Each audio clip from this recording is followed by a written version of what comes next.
नमस्ते. आपलं अरविंद गणेश दामले चॅनेलमध्ये स्वागत आहे. मी अरविंद दामले आपल्यासमोर प्रस्तुत करीत आहे माझ्याच काही मराठी हिंदी कविता. हा आहे या कवितांच्या सत्राचा 266वा भाग.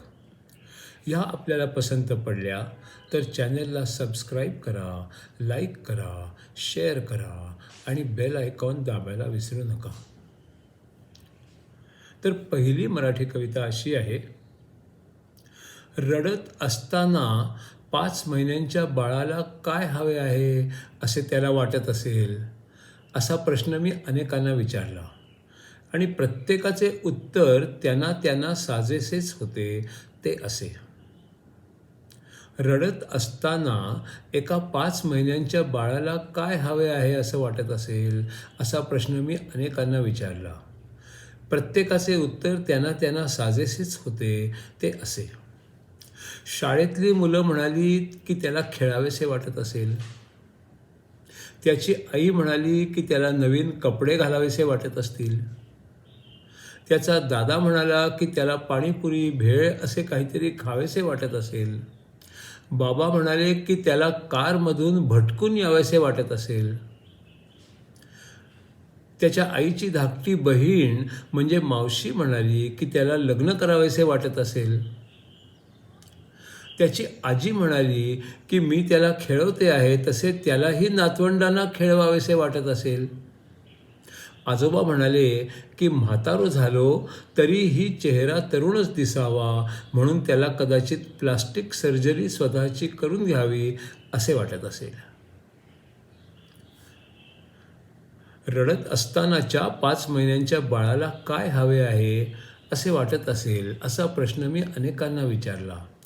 प्रत्येकाचे उत्तर त्यांना साजेसेच होते. ते असे. शाळेतली मुलं म्हणाली त्याला खेळावेसे वाटत असेल. त्याची आई म्हणाली की त्याला नवीन कपडे घालावेसे वाटत असतील.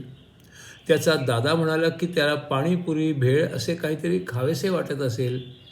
बाबा म्हणाले की त्याला कारमधून भटकून यावे असे वाटत असेल.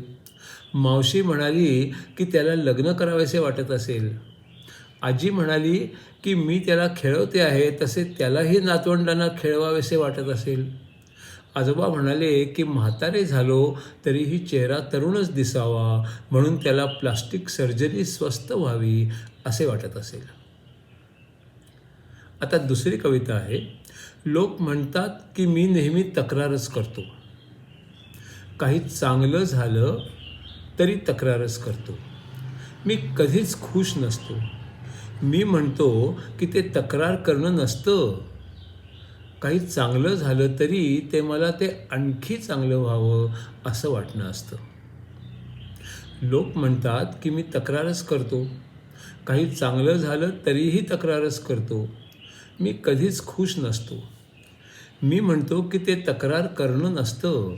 काही चांगलं झालं तरी ते मला आणखी चांगलं व्हावं असं वाटणं असतं. आता तिसरी कविता आहे. हिंदीमध्ये परमेश्वराने माणसाला काही सल्ला दिला तर कसा देईल ह्याच्याबद्दल.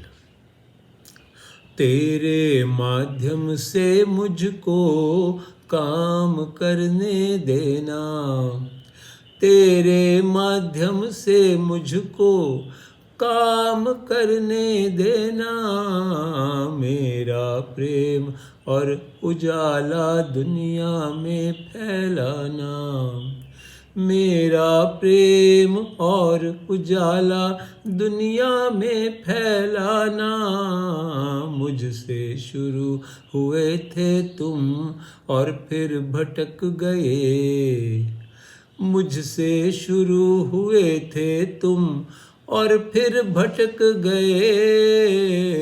काफी घूम घाम कर तुम फिर से आ गए. काफी घूम घाम कर तुम फिर से आ गए. एक बात समझनी है मुझसे अलग न कोई है. एक बात समझनी है मुझसे अलग न कोई है. लगता वन में गुम हुए पर फिर भी मेरे साथ है। लगता वन में गुम हुए पर फिर भी मेरे साथ है।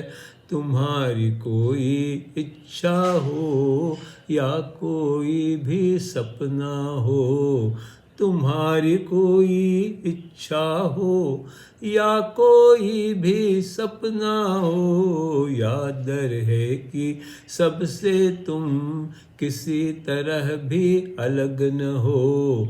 याद रहे कि सबसे तुम किसी तरह भी अलग न हो। याद रहे कि सब तुमसे मैं ही तो करवाता हूँ। याद रहे कि सब तुमसे मैं ही तो करवाता हूँ। जंगल में खो गए फिर भी खुशियाँ प्रेम लाता हूँ। जंगल में खो गए फिर भी खुशियाँ प्रेम लाता हूँ।